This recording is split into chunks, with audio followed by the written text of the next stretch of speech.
کہیں کہ ہمارا رب اللہ ہے، پھر اس پر جم جائیں۔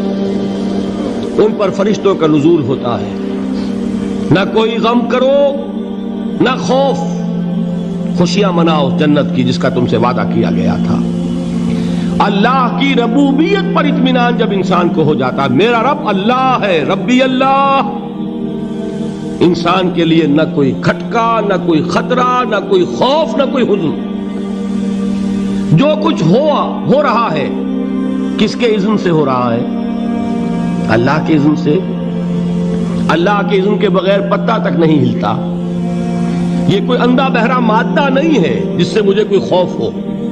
اندھا بھینسا چلا آ رہا ہو اس سے تو ڈرنے کا ہر انسان کو ڈرنا چاہیے، نہ معلوم کس کو ٹکر مار دے۔ لیکن نہیں، اس کائنات کو چلانے والا ایک سمیع و بصیر خدا ہے۔ وہ جو میرا دوست ہے، میرا ولی ہے۔ اللہ ولی الذین آمنوا یخرجہم من الظلمات الی النور۔ اللہ اہل ایمان کا ولی ہے، ساتھی ہے، پشت پناہ ہے، مددگار ہے، حمایتی ہے۔ بتائیے جسے یقین ہو جائے کہ اللہ میرا مددگار، اللہ میرا محافظ، اللہ میرا پشت پناہ، اللہ میرا حمایتی، اس کے لیے کوئی خوف ہوگا؟ اس سے کوئی ڈر ہوگا؟